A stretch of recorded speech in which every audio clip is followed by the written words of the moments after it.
What's going on, guys? Hope you're doing well, safe and sound away from all this crazy world. And this topic's been coming up a lot lately, and I wasn't really sure why. So Seth Feroce has been a friend of mine for many years. We were on Primeval together. And what people don't know is when Seth Feroce had kind of retired the first time, when he wanted to come back and he had the All-American Roughneck concept, he had actually sent me some videos that were made that were kind of like the promo videos that he was making, like sneak peeks. And then he actually came, and we couldn't put it on YouTube because I knew YouTube would actually demonetize it and probably block me again like they did for talking about steroids. But we did a series of videos that I put up on my website about Seth talking openly about the drugs. That he was, everything that was involved in bodybuilding before the All-American Roughneck thing had actually launched. So we've had a good relationship throughout the years, and I like the way he just tells it how it is, and he's a fun guy to hang out with. He's a great guy in general. And I was wondering what the stir was all of a sudden again about Seth Feroce and his drug dosages and Jerry, and then I'm getting messages, but then I had an Instagram Live this past week, and people were on Instagram Live being like, do you think Seth Feroce's actually clean? And I was like, what are we all talking about this again? So here's the deal. So Seth Feroce, if you guys don't know, please check out his channel, has decided to get off all the bodybuilding drugs, okay? And he had this epiphany after getting some bad blood work, I guess it was. I watched one video of him talking about it, and after having that epiphany, he said, you know what, I want to stay here a little longer for my family. I want to see my kids grow up. I want to see I want to see life. Like, things are different now. Like, there's life beyond bodybuilding. And I'm going to make this change. I'm going to go to, I guess, I don't know if it was like going natural or on HRT, TRT, or whatever. I don't really know how he worded it. But he was going off all the bodybuilding drugs. Now, some people I think, got it in their head that means that he's saying that he's 100% natural. Like, he's not taking anything anymore. Other people, like, do you think he's really just on TRT? So I'm like, what the fuck is everybody talking about? So I had to go look. I saw what he looks like now. He's dramatically downsized now, okay? So that would at least give you the idea that he's going off of this stuff. Now, he said he's not training and eating the same way. And, of course, which would change his physique, too. Because if you don't have the drugs in your body, eating and training the same way, your body can't handle it. So once you remove the drugs, you have to change all those other things, too. The diet, the training, the cardio, and the drugs, the supplements all go together. They work together. One without the rest of them, it throws things off. Now, I'm looking at Seth and I'm saying, man, he's still got a very, genetics aside, I mean, he's got great genetics, right? But I'm like, his physique is very sharp. He's downsized, but it's very sharp. And then I heard him talk about the dosages that he was taking before and stuff like that. So I'm like, I'm kind of absorbing all this information, going, okay, and I'm looking at him. I'm trying to make my decision whether or not I think that he's either totally clean or he's still on HRT or if he's just on like a fake natty thing, like what's going on, right? So lo and behold, and I don't even have to look for Nick Trigili's videos anymore. For some reason, YouTube just puts them on my front page. Like, even before I look at subscriptions and shit, his shit just shows up. So like, Nick Trigili's shit just always shows up. There's a video of him and Seth talking about people were hitting up Nick at the same time, asking him if they thought Seth was telling the truth. So Seth came forward and told what he was taking right now, and I believe it was an HRT dose. I don't know if he said the actual milligrams, but he said an HRT dose from the doctor, which could probably be no more than 200 milligrams, right? Now, no doctor's going to give you more than 200 milligrams, and 3 to 4 IUs of growth hormone per day. And that's what he takes now compared to the Anadrol and the Trend and everything he was taking before. Now, let's go over something, all right? Well, first of all, a TRT dose, right? A testosterone replacement therapy. HRT is hormone replacement therapy, which means that he's implying us on other than testosterone. TRT is just testosterone. So testosterone, for a TRT dose, about 200 milligrams per week is max. Okay, that'd be the max. I don't see, there are people that get 300 prescribed to them, but those doctors are out of their fucking trees. It's way beyond medical at that point, and it's just a doctor fucking giving them drugs at that point, right? And he's on HGH, right? Human growth hormone, 3 to 4 IUs per day. Okay, now here's the thing. 3 to 4 IUs of prescription growth hormone is a lot of growth hormone. Despite the fact that these pros take 10 plus, right? When they're competing as pros, I can tell you right now that Milo Sarshev had his guys taking 12 IUs a day of growth. So it's a little under half of that. Now, here's the thing. Your body, if you were actually going to be prescribed growth hormone from a doctor, you would go to the doctor and your IGF levels would be low. And what he would do is prescribe growth hormone to bring those IGF levels up for longevity purposes, right? But you would maybe get 0.5 to 1 IU max for a therapeutic dose. So you're way over that, 3 to 4 IUs. Now, when Seth talked about taking 3 to 4 IUs, he smiled. He said, "I fucking love it, man. So I'm going to keep taking that." Like he had a smirk on his face, knowing that 3 to 4 IUs has a detrimental effect to his physique. Meaning 3 to 4 IUs of growth hormone. So the amount of muscle mass that he's holding right now, I would say that he's probably on the 200 milligrams or the TRT dosage of steroids that give him that size that he still has. Now remember that Seth, as he drops weight, he still looks really good, right? So I think he looks just as good now as he did when he was completely sauced out. He's just smaller, right? Which to me doesn't matter anymore, right? But to some people it fucks with their heads. But this 3 to 4 IUs of growth hormone will keep you very fucking lean and sharp as fuck. You look photoshopped. It keeps that skin super fucking thin. Anybody's ever taken, not like, listen, I came up with a time where we didn't have these yellow tops in the little white boxes. We didn't have blue tops. We didn't have green tops. We didn't have black tops. We had Humatrope. We had Norditropin. We had Genotropin. We had Norm. G-N, it was spelled like this, G-N-O-R-M, Norm. And what that was a growth hormone that was extracted from the pituitaries of cadavers. All right, and then it was injected. This one gave you a lot of side effects, like your thumbs and shit grew. It was pretty fucked up. But this was something that supposedly Arnold took, Lee Priest, a lot of those guys back in the day were taking this specific one because they didn't have access to the other ones. It wasn't really out yet. But 3 to 4 IUs of a pharmaceutical grade growth hormone is a lot of growth hormone. About 1/10 of that actually goes to the muscle. Like, growth hormone doesn't all go to the muscle, but it is fantastic for burning fat and making you feel good, okay? Like, you feel like you're young, all right? Growth hormone is an amazing drug. It is the fountain of youth. But here's the problem I have with 3 to 4 IUs. Now, I have a friend, and I don't know if he wants, I mean, we talked about it when I saw him recently. He's had a rare form of cancer 3 times. Every time he goes on the growth, it comes back. So he can't take growth hormone anymore. The doctors come to the conclusion, like, look, when you go on this stuff, it comes back. When you stay off it, it doesn't. It's done it 3 times, right? So we're going to stay off it. Growth hormone, once cancer is activated in your body, can make it grow really fast, and you don't even know it's there. So 3 to 4 IUs of growth hormone, if I'm Seth and I'm looking to stick around for my kids and stuff, there's no fucking way I'd be putting that in my body at all. That is going to be just as detrimental as Anadrol or any of these other things that spike your blood pressure, that are fucking with your blood work and your heart and stuff. What's going to happen is this is going to sneak up on you. That's going to hit you at a time where you're not even expecting it. You're not going to see side effects and stuff. All of a sudden, you're just going to feel sick one day. You get this fucking crazy cancer. It's out of control. And this might be what fucking does it. So for me, the chance of taking that, which is why I don't take growth hormone now. Like, I could take growth hormone 1 IU, 2 IUs a day. I'm 46 years old. It probably make me feel better. My joints would feel better. I'd be leaner without having to try. But I know that cancer in my family, my mom died of cancer, my dad died of cancer, my grandma died of cancer, my uncle had cancer. Like, I have a predisposition for it. So this is not a good idea. So anybody that might have a predisposition for cancer or be worried about cancer, even thinking about it because it's so prevalent nowadays, should stay the fuck away from growth hormone if you're worried about your health. If you want to look good, boom, there you go, right? 2 to 4 IUs. Like, my thing is it 3 or 4 IUs? He said 3 to 4, so maybe it changes his stack or whatever, but the whole point is 3 to 4 IUs is it's kind of a lot of growth hormone. Now, there's another thing I want to talk about that that people are asking me, do you think he's still blasting, or do you think he's really, off all these drugs? So here's the deal. No doctor in their right mind would have told Seth, stop taking all the drugs you're on, let's drop to 200 milligrams with 3 IUs of growth hormone, and you'll be fine. No doctor would ever do that. There's a process of coming off the fucking drugs. Just like when you start taking the drugs, you don't start with 5,000 milligrams of drugs. You start with 1 cc, right? And you gradually build your way up over time. You can't just cut that. And believe me, I know people that have cut that shit cold turkey and wound up in mental institutions because they fucking cracked. People don't even realize, and we're going to go over it right now, this is the danger of coming off steroids. The danger of coming off heroin, alcohol, steroids, any kind of drug that you've taken in excess for a period of time where your body's now used to it. When you come off it, there's a process. Now, here's the thing. So let's say, and this is not Seth's dosages, but I'm going to say, like in Seth's situation, we're going to use this as an example using the drugs that he was taking, right? So let's say he was taking test. He was using, let's say 800 milligrams a week, right? I think Seth had said he was taking 1,000. We'll take 800, right?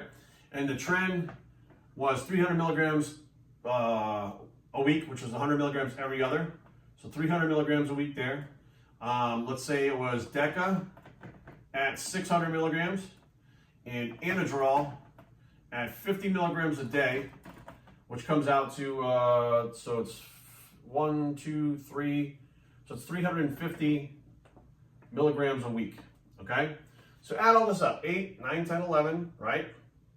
17, 18, 19, 20. So it's 2,050 milligrams per week of drugs that he's on.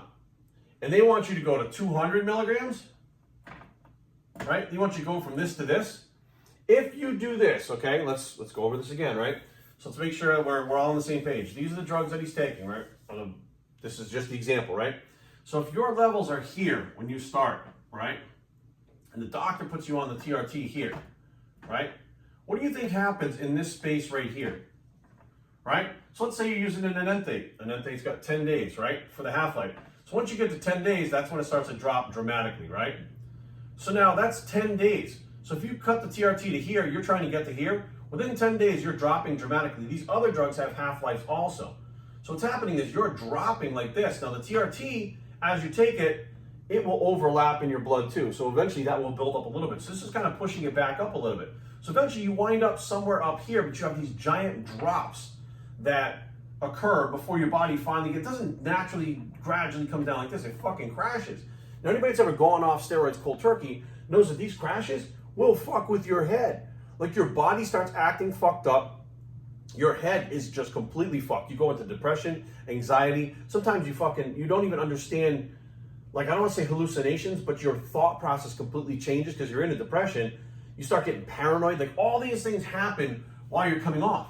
So there's no fucking way you can just stop taking that fucking amount of drugs. Like all of this, stop taking that and drop to here. There's no fucking way. This is a gradual process. So what's going to happen is where he started up here, they're going to cut him down to here for about, 4 or 5, maybe 3 or 4 weeks, right? Then they're going to cut him down here for 3 or 4 weeks. So they're going to let this decline as it drops. It's going to be smaller drops, giving it more of the effect of this. But you're going to keep dropping it until you get to this point, and that's what you maintain on there. So you're looking at probably, if he was on these drugs for a good enough period of time, maybe 12 weeks to get down to this point, maybe 16 weeks to get down to this point. Once you get to this point, then you can maintain on that. But if you just drop all this, you're going to be fucking hurting. Okay, and Seth's got businesses to run. He's got a family. He's got a wife. There's no fucking way that they could have just cut everything out and let him drop to that. I've done it myself before, and it fucked me up. I went from like 240 pounds down to like 180 pounds in 12 weeks. And I was depressed. Like your physique just turns to shit because you have all this muscle, and all of a sudden that muscle starts to just fucking deflate. It's like a light switch. When you turn the light switch on, the light comes on, right? You shut it off, it goes off. When the light switch is on, the drugs are working. When the light switch comes off, those drugs are no longer working. So your physique starts to deflate, and you look softer and softer and softer and softer. You're losing that effect that the drugs had. If the drugs didn't have that much of an effect, why the fuck would you be taking all this, right? This gives you a certain effect. This gives you a certain effect, and these two things are very different. So I think what we're seeing right now is the effect of Seth being on the TRT with the HGH, which that's a really good dose at 4 IUs. I'll tell you, that would slow down this process of your body looking more and more like shit. Like, you'll still lose the muscle, but you're not going to get softer and softer and softer as you're coming down like you would without taking the HGH. I'm telling you guys, HGH was an absolute fucking game changer when I started taking it. And again, if you take growth hormone by itself, you don't see a whole lot. If you take it with steroids, you see a ton. If you're one of those people that have been on it already and you just reduce it from 10 to 4 or 12 to 4 or whatever the case may be, you're still getting a giant superphysiological effect from that growth hormone that is nowhere near being natural. I mean, let's just be real. If you took 1 IU of growth hormone or 2 IUs of growth hormone with real pharmaceutical grade growth hormone with actual anabolics in those dosages, your body will change. All right, it gives it that shrink wrapped, onion skin thin, that photoshopped in real life look. That's what the growth hormone does. So that's probably why he's got such a hard look. You look at him and you go, yeah, he's dramatically downsized, but he still looks so awesome. Well, he's still got that pro bodybuilder look to his muscles, although they're smaller, because the growth hormone is still in there. So when he says that I'm on TRT, well, first of all, I don't know any doctor that would give you 4 IUs of growth hormone for TRT, or HRT, sorry, hormone replacement therapy. I don't know a single doctor that would give you that much for any fucking reason. So he may be on TRT for, the doctor's prescription for TRT, right?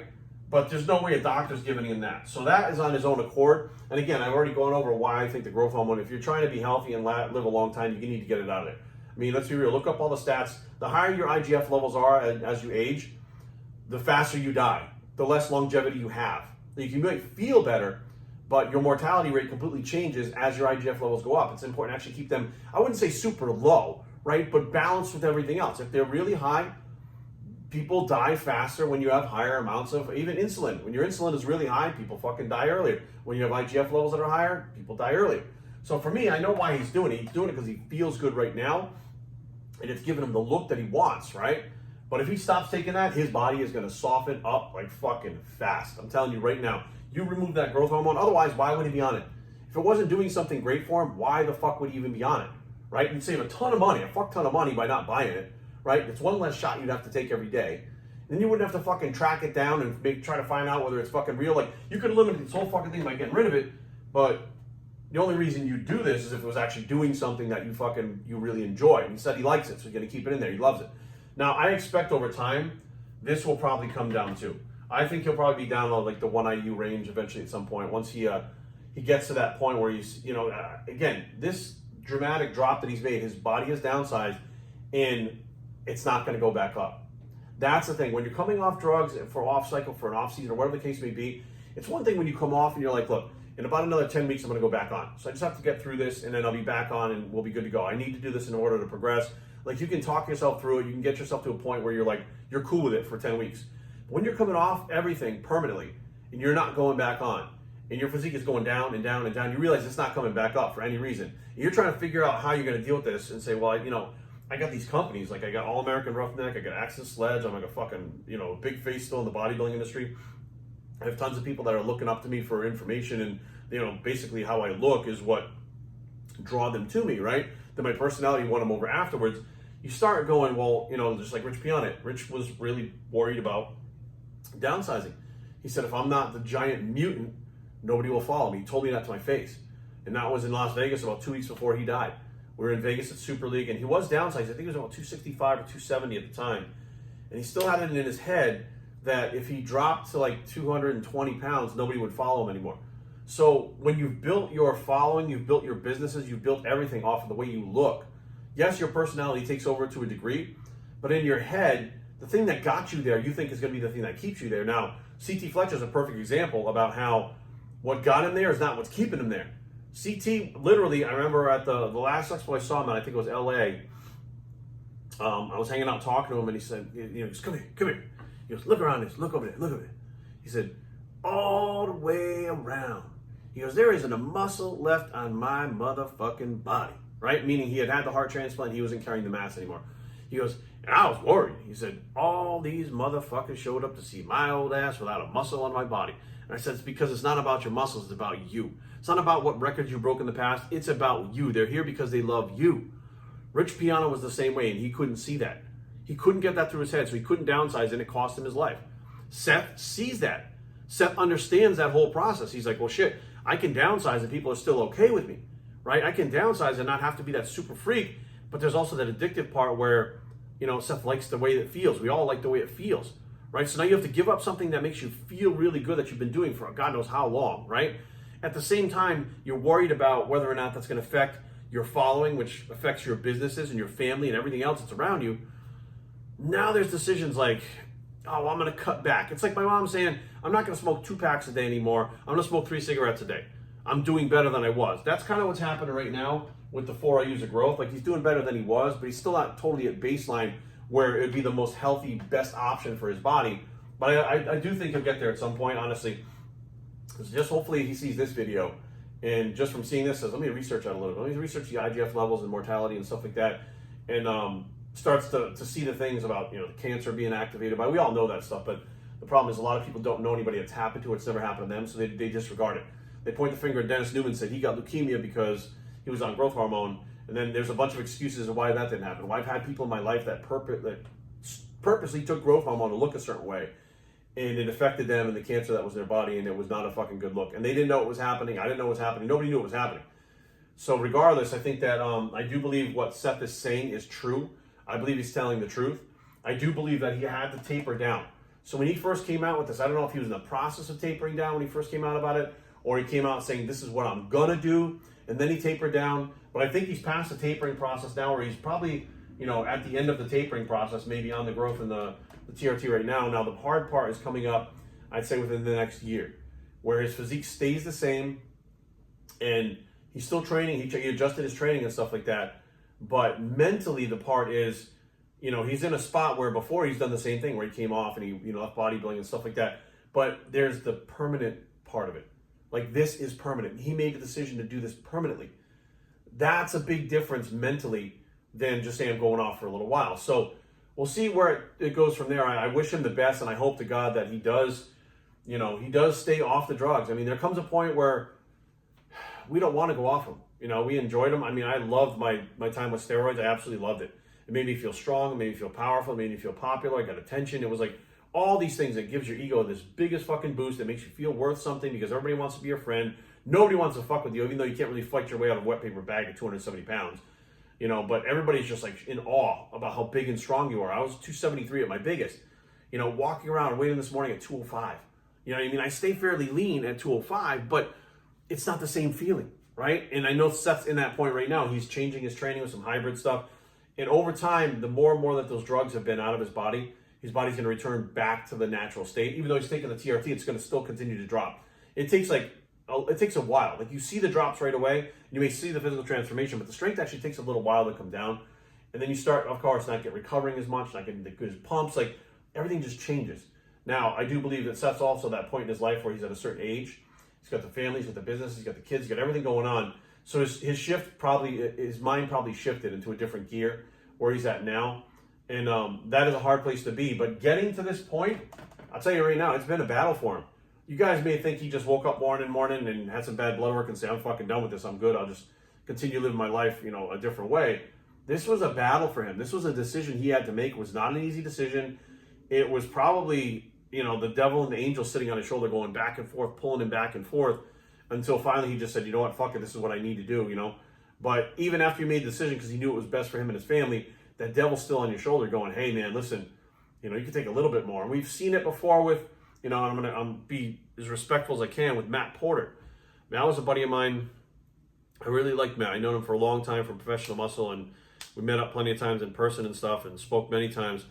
And he had come off everything due to some health issues. And his father passed away, and it scared the shit out of him. So he was like, I'm done. I'm coming off everything. I'm all done. And eventually what happened was he went back on TRT because he didn't feel good, right? So he went back on TRT, and then he decided, well, the TRT is working pretty well for me, but I don't really look the way I want to, but it's cool. I'm cool with it. And then he was like, well, I'm going to do this little experiment. Since I haven't been on zero drugs in 10, 15 years or whatever it was, I'm going to do a little bit of Anavar. And what I'm going to do is I'm 5 milligrams of Anavar. I'm going to do blood work. I'm going to track it. I'm going to track my strength. I'm going to see what 5 milligrams actually does. And then it was well, I'm going to do 100 milligrams of Primobolan. Super safe drug. I'm going to do a little bit. And I'm going to do my blood work. I'm going to see how it really reacts with your body and what it really does because I've only taken it with other things. He had these experiments in his head. And next thing you know, he was getting ready to compete again. And when he started to compete again, I said, fuck, here we go. There's no fucking way he's going to take one Anavar or one Primobolan fucking shot a week. 5 milligrams of Anavar and TRT dose and Primobolan and go compete. And he started winning again. He started moving on. And you could see his physique changing again. I don't know what he wound up on at the end. But not long after that, he had a heart attack and died on his floor playing with his kid. And I look at it and say, it was a gradual process coming back to it. It was an immediate, I got to get off this. And you saw him deflate. You saw him, everything, all the mental things that came with it. He was talking about it very openly about how his head was fucked up because he just came off immediately cold turkey. And eventually he went back up slowly and then got to a point where, I'm not going to say steroids killed him, but he had high blood pressure. He had some issues. And it probably wasn't in his best idea to go back up in those doses, even if they were lower or whatever. But getting back on stage was calling him. His old physique was calling him. And even after being, off for a year or two or whatever it was, he went back the opposite way. And eventually it caught up with him. So it's not as easy as everybody thinks. It's just not. I struggle myself. There are times I told Brandon Burrow the other day at the gym, I was like, there are days where I just want to stick a needle in my ass and get going. I'm doing a body part split right now. I feel good doing it, but it's just not the same. You take the steroids out of it, it's not the same. You can't train as hard. You'll get injured. Your body doesn't recover. It's not the fucking same. You're carrying a lot less muscle walking around, and this is an extra large t-shirt, right? Back in the day, this wouldn't even fucking fit, right? And I'm it's a whole different ball game, and it's hard, and it's a struggle. And it's going to be a struggle for Seth too, and I don't think he would deny that. There's going to be times where you have this discussion with yourself, I wish I could go back on. Should I go back on? What if I just went on a little bit? What if I just did this? What if I just did that? What if I did a little bit of Primobolan? That one's not that toxic. What if I did Anavar? That one's not that toxic. What if, and you start like fucking, well, I'll just do a little bit of SARMs. I'll do a little bit of pro hormones. You start taxing your body, and like a little bit leads to a little bit more. Like nobody started on 5,000 milligrams to begin with. Everybody started out with either one shot of testosterone or one D-ball a day. And it fucking progresses. And if you've already been up that line where you've progressed, it's a lot easier to progress up that line again when your head starts getting fucked up. So be aware, guys. I do believe Seth is telling the truth about what he's taking right now. I don't think that the 4 I use is doctor-prescribed growth hormone. I'm just going to be honest with you guys. I've never seen a doctor that'd be like, yeah, no problem. Most doctors don't even want to prescribe it due to the fact that it's an off-label use that they'd be using it for. And the insurance that you can actually talk to a doctor about this, because he prescribes testosterone, but he won't do the growth hormone, because he has to pay for insurance that is so fucking expensive in case someone sues him or something happens that he's like, it's not even fucking worth it. It's not even worth getting the insurance to be able to prescribe the growth hormone, money-wise, patient-wise, because something's going to happen somewhere and I'm fucked, but it's going to take up a shitload of fucking money just to get it through the door, right? So there's not many doctors that are willing to take the chance just to prescribe shit just to be prescribing it, unless you absolutely need it through blood work. And if there was blood work and he needed 4 IUs of growth hormone, he's fucked. I mean, because that means it's like, even if you had 0 fucking IGF and 0 growth hormone in your body, 1 IU a day would bring you back to normal levels. Like, hands down, would bring you back to normal levels. So it is what it is, guys. I think that Seth's going through a period right now of adjustment. He's going through, and regardless, he's going through a mental battle too. Whether he talks about it or not, mentally and emotionally, he's going through that battle too. He's got a good support system with his family, his friends. And I think that, in the end, I think everything will be just fine. But I don't think he's out there trying to scam anybody. I don't think he's out there bullshitting anybody. I don't think it's anything more than him trying to be transparent and share as much as he can with everybody so that they understand what he's going through. And I do think it's one of those things where, by sharing this, people understand. So if he's acting a certain way, talking a certain way, looking a certain way, they're like, oh, he's going through this thing. He's transitioning from being a competitive bodybuilder, looking like a competitive bodybuilder, into like just using TRT for health purposes or whatever. And people will understand that better. But I think it's also for people that are in the spot that he's in, that I'm in, where you need to get off or you want to get off, whatever the case may be, and that's a decision you want to make. Well, just like looking up to Seth for, I want to see how he trains. I want to see how he eats. I want to see, fucking, I don't know, like what kind of shirts he fucking wears, whatever. People want to know that too, because they take inspiration, motivation, and they learn from the things like that also. So I think that's like a twofold, right? It's showing people that, I'm moving on to a different point in my life, so there might be some rocky roads in between, so bear with me. And at the same time, if you're going through this too, hey, let's go through it together. This is what I'm doing. Let's do this together so you're not alone. So I think that both aspects are really good. But all in all, good video by Nick. Always good videos by Seth. And I do think that I think it's important to talk about this stuff, and I always have, right? There hasn't been a single point since 2010 when I started YouTubing that I didn't talk about this shit openly. And that is actually the reason why Seth actually came to me in the beginning, was because Rich Piana was talking about it. And at the point that I started talking about it, Rich wasn't really talking about it yet. They were doing the Natty or Not videos. And I believe there was a couple people talking about stuff that they had used or friends had used or whatever the case may be. But I had just come out and said, this is everything I fucking used, and threw it out there. And that was one of the reasons why he came to me. I was like, dude, you're just throwing it out there. Fuck it. So if you're throwing it out there, the people that are watching that are already aware of what's going on. Can I put these videos out? We did the videos and it was awesome. And I'm so grateful that he trusted me enough to put the videos out. And he thought that highly of me to be able to put those out under my stuff. And I told him, I said, once you do this, there's no turning back, but you're going to fucking skyrocket. You're going to get to the point where you're so popular because you are telling the truth. You're being transparent, and people need that and they want that. And I think that's the biggest thing heading into like where we were at the time. And now everybody does it. Everybody talks about it like it's no big deal. And I'm like, well, it is still a big deal. Thank you, Seth, for being honest. Thanks, Nick, for putting it out. You guys think what you can about this stuff, but Seth's a good guy. I appreciate it. Thank you guys for tuning in. I'm obviously, and I approve this message, and we're out.